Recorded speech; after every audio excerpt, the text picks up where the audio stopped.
ಈಗ ಏನೋ ನಾಟಿ ಕೋಳಿ ತಿಂದು ಬಂದರು ಸಿದ್ದರಾಮಯ್ಯನವರು. ಅವ್ರ ಮನೆಗೆ ಹೋಗಿ ಇವರು ಇಡ್ಲಿ ವಡೆ ತಿಂದು ಬಂದರು. ಸಿದ್ದರಾಮಯ್ಯನವ್ರಿಗೆ ನಾಟಿ ಕೋಳಿ ಪ್ರಿಯ, ಡಿ ಕೆ ಶಿವಕುಮಾರ್ ನೋಟು ಪ್ರಿಯ. ಡ್ಯೂಟಿ ಮಾಡೋದು ಬಿಟ್ಟರೆ ಈ ಸರ್ಕಾರದಲ್ಲಿ ಸಿದ್ದರಾಮಯ್ಯನವರು ಭ್ರಷ್ಟ ಆಗ್ಯಾರೆ. ಡಿ ಕೆ ಶಿವಕುಮಾರ್ ಅಂತರೂ ಆ ಜನ್ಮನೇ ಭ್ರಷ್ಟ.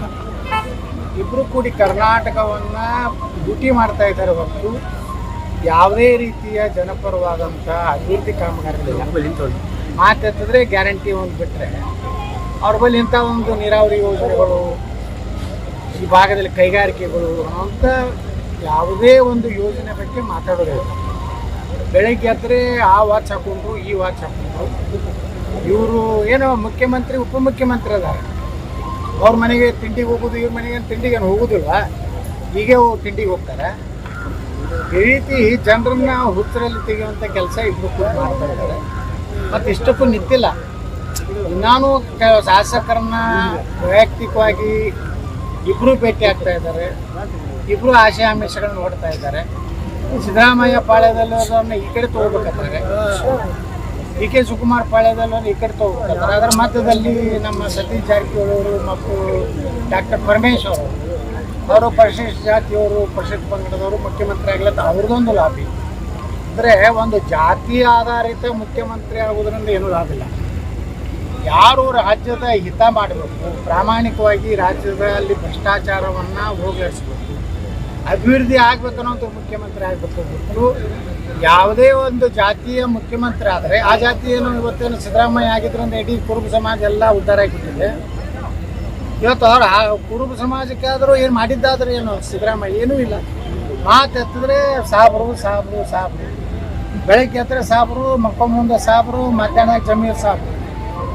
ಇಷ್ಟೇ ನಡೆದ ಸಾಬ್ರನ್ನ ಬಿಟ್ಟರೆ ಈ ಸರ್ಕಾರದಲ್ಲಿ ಏನೂ ಕೆಲಸ ಆಗ್ತಾ ಇಲ್ಲ. ಉರ್ದು ಶಾಲೆಗಳಿಗೆ ಬೇಕಾದಷ್ಟು ದುಡ್ಡಿದೆ ಅಂತ ಹೇಳ್ತಾರೆ ಸಿದ್ದರಾಮಯ್ಯ. ಕನ್ನಡ ಶಾಲೆಗಳ ದಿನದಿಂದ ದಿನಕ್ಕೆ ಕುಸಿದೋಗಿ, ಕಟ್ಟಡಗಳು ಕುಸಿದೋಗಿ, ಮಕ್ಕಳ ಸಂಖ್ಯೆ ಕಡಿಮೆ ಆಗಿ ಇವತ್ತು ಯಾರೂ ಕನ್ನಡ ಶಾಲೆಗೆ ಮಕ್ಕಳನ್ನ ಹಾಕ್ತಾ ಇಲ್ಲ. ಅವತ್ತನ್ನೆಲ್ಲ ಮರ್ಜ್ ಮಾಡ್ಬೇಕಂತ ಒಂದು ಕಡೆ ನಡೆದಿದೆ. ಒಂದು ಕಡೆ ಮದ್ರಸಾ ಉರ್ದು ಶಾಲೆಗಳನ್ನು ಅಭಿವೃದ್ಧಿ ಮಾಡ್ತೀನಿ ಅಂತ ಹೇಳ್ತಾರೆ. ವಕಫ್ ಆಸ್ತಿಗಳನ್ನು ನೂರಾರು ಕೋಟಿ ರೂಪಾಯಿ ಕೊಟ್ಟು ಅದನ್ನು ರಕ್ಷಣೆ ಮಾಡಲಿಕ್ಕೆ ಕಂಪೌಂಡ್ ತರ್ತೀನಿ ಅಂತ ಹೇಳ್ತಾರೆ. ಅದರ ಬದಲಿ ಯಾವ ದೇವಸ್ಥಾನಗಳ ಅಭಿವೃದ್ಧಿ ಆಗಬೇಕಾಗಿತ್ತು ಆ ದೇವಸ್ಥಾನಗಳ ಹಣ ಒಯ್ದು ಮಸೂದಿಗಳ ಕಟ್ಟಡ ಕಟ್ಟುವಂಥ ಕೆಲಸ ಈ ಸರ್ಕಾರ ಮಾಡ್ತಾರೆ. ನಿನ್ನೆ ಸುಪ್ರೀಂ ಕೋರ್ಟಿನ ಮುಖ್ಯ ನ್ಯಾಯಾಧೀಶರು ಸಹ ಇದೇ ಮಾತನ್ನು ಹೇಳಿದ್ದಾರೆ. ಯಾವುದೇ ಹಿಂದೂ ದೇವಸ್ಥಾನಗಳ ದುಡ್ಡು ಏನಿದೆ ಅದು ಅದೇ ದೇವಸ್ಥಾನಕ್ಕೆ, ಆ ಧರ್ಮದ ಕಾರ್ಯಕ್ಕೇ ಜನ ಕೊಟ್ಟಿರ್ತಾರೆ, ಅದಕ್ಕೆ ಉಪಯೋಗ ಆಗುತ್ತೆ.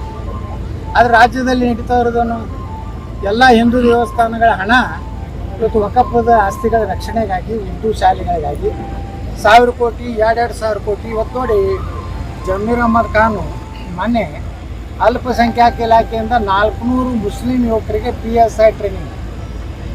ಹಾಗಾದರೆ ದಲಿತರ ಮಕ್ಕಳಿಗೆ, ಯುವಕರಿಗೆ ಟ್ರೈನಿಂಗ್ ಕೊಟ್ರಾ? ಹಿಂದುಳಿದ ವರ್ಗದ ಮಕ್ಕಳಿಗೆ ಟ್ರೈನಿಂಗ್ ಕೊಟ್ರಾ? ಬಿಡಿ, ಈ ಕಡೆ ಎಲ್ಲ ಮೇಲ್ಜಾತಿಯವ್ರು ಬಿಡಿ, ಪಾಪ ಅವ್ರ ನಾನು ನೋಡಿದ್ರೆ ಸಿದ್ದರಾಮಯ್ಯ ಕುಂಕುಮ ಕೇಸರಿ ಬಣ್ಣ ಅಂದ್ರೆ ಅಲರ್ಜಿ ಇದೆ. ಅದು ತನ್ನ ಜನಾಂಗಕ್ಕಾದ್ರೂ ಮಾಡಿದ್ದೇನು? ಅದೇ ಜನಾಂಗದ ಪೇಟ ಸುತ್ತಕೊಳ್ಳಿಕ್ಕೆ ದೂರ ಹೋಗಿ ಬರ್ತಾರೆ. ಸಾಬ್ರದಾದರೆ ಅಗ್ರಿ ಹಲ್ಕಿಸ್ಕೊಂಡು ತಲೆ ಮೇಲೆ ಇಟ್ಕೊಳ್ತಾರೆ. ಇಂಥ ಒಬ್ಬ ಮುಖ್ಯಮಂತ್ರಿ ರಾಜ್ಯದ ದೌರ್ಭಾಗ್ಯ. ಮತ್ತು ಇದನ್ನು ಸಮರ್ಥವಾಗಿ ರಾಜ್ಯದಲ್ಲಿ ಒಂದು ವಿರೋಧ ಪಕ್ಷವಾಗಿ ಕೆಲಸ ಮಾಡುವಂಥದ್ದು ಭಾರತೀಯ ಜನತಾ ಪಾರ್ಟಿ ವಿಫಲ ಆಗಿದೆ. ಯಾಕಂದರೆ ಅಲ್ಲಿರುವಂಥ ರಾಜ್ಯಾಧ್ಯಕ್ಷರ ಮೇಲೆ ನೂರಾರು ಭ್ರಷ್ಟಾಚಾರ ಆರೋಪ ಇದೆ. ಪೂಜ್ಯ ತಂದೆಯವರ ಸಹಿಯನ್ನು ಪೂಜ್ಯ ತಂದೆಯವರ ಕಿರಿಯ ಮಗನೇ BS ಯಡಿಯೂರಪ್ಪ ಅಂತೇಳಿ ಹೊಡೆದು ಡ್ಯೂಟಿ ಮಾಡಿದ್ದು ಫೈಲ್ಗಳು ಸಿದ್ದರಾಮಯ್ಯ ಹತ್ರ ಇದೆ ಮತ್ತು ಡಿ ಕೆ ಶಿವಕುಮಾರ್. ವಿಧಾನಸಭೆಯಲ್ಲಿ ಏನಾದರೂ ವಿಜೇಂದ್ರ ಎದ್ದಿದ್ರೆ ಫೈಲ್ ತರಲ್ಲ ಅಂತ ಕೇಳ್ತಾನೆ ಡಿ ಕೆ ಶಿವಕುಮಾರ್. ಇಲ್ಲ, ನಾವು ಆ ರೀತಿಯಲ್ಲ, ಸನ್ಮಾನ್ಯ ಅಧ್ಯಕ್ಷರೇ, ಮುಖ್ಯಮಂತ್ರಿಗಳಿಗೆ ಅಭಿನಂದನೆ ಸಲ್ಲಿಸ್ತೇನೆ. ಯಾಕಂದರೆ ಅವರು ಭಾಳ ಒಳ್ಳೆಯ ಒಂದು ಬಜೆಟ್ ಕೊಟ್ಟಂತ ಒಬ್ಬ ರಾಜ್ಯಾಧ್ಯಕ್ಷ ಹೇಳ್ತಾರೆ. BJPಯಲ್ಲಿ ಸತ್ತಿದೆ, ಪೂರ್ತಿ ಸತ್ತು ಹೊಡಬಿಟ್ಟಾರೆ. ಅಲ್ಲಿ ಏನೋ ಪಾಪ ಚಲವಾದಿ ನಾರಾಯಣ ಸ್ವಾಮಿ ಸ್ವಲ್ಪ ಮಾತಾಡ್ತಿದ್ರು, ಆ ಪರಿಗೆ ನೋಡುತ್ತಾ. ಅವ್ರಿಗೆ ಯಡಿಯೂರಪ್ಪ ತನ್ನ ಮನೆಗೆ ಕರೆದು ಹುಷಾರು ಏನಾದರೂ ಮಾತಾಡಿದ್ರೆ ನಂದೆಲ್ಲ ಬಣ್ಣ ಬಯಲು ಮಾಡ್ತಾರೆ, ನೀನು ಮಾತಾಡ್ಬೇಡ. ಪಾಪ ಅದು ಚಲವಾದಿ ನಾರಾಯಣ ಸ್ವಾಮಿ ಮನೆ ಗಡಿಯಾರದಾಗ ಸಿಕ್ಕು ಗೊತ್ತಾಡ್ಲಕತ್ತ. ಗಡಿಯಾರ ವಿಚಾರ ಏನು ಸರ್ ನಿಜವಾಗ್ಲೂ ಗಡಿಯಾರ ನೋಡ್ರಿ, ಗಡಿಯಾರ ವಿಚಾರದಿಂದಲೇ ಹೆಂಗೆ CM ಇಬ್ರಾಹಿಮ್ದು ಒಂದು ಕಥನೆ ಆಗಿದೆ. 8 ಲಕ್ಷದ ಗಡಿಯಾರ ಕಟ್ಕೊಂಡ್ರು. ಅದನ್ನ ನಾನು ಅವ್ರ ವೈಯಕ್ತಿಕ PK ಶಿವಕುಮಾರ್ ಒಂದು ಚಲವಾದಿ ನಾರಾಯಣ ಸ್ವಾಮಿ ಅವರು ಒಂದು ಉತ್ತರ ಕೊಟ್ಟಾರೆ. ನಾನು ಎಲ್ಲಿ ತೊಗೊಂಡೆ, ಎಷ್ಟು ಬಿಲ್ಲಿಗಿಲ್ಲೇನೋ ತಮ್ಮ ಎಕ್ಸ್ ಖಾತೆಯಲ್ಲಿ ಹಾಕ್ಯಾರ. ಸಿದ್ದರಾಮಯ್ಯ ಅವ್ರದ್ದು ವಾಚ್ ಎಲ್ಲಿ ತೊಗೊಂಡ್ರು ಅನ್ನೋದು ಇನ್ನೂ ಗೊತ್ತಾಗಿದೆ.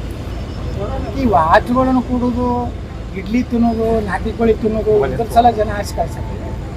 ಹಾಂ, ರೈತರು ಇಲ್ಲಿ ಮೆಕ್ಕೆಜೋಳಕ್ಕೆ ಸರಿಯಾದ ಬೆಲೆ ಸಿಗ್ತಾ ಇಲ್ಲ.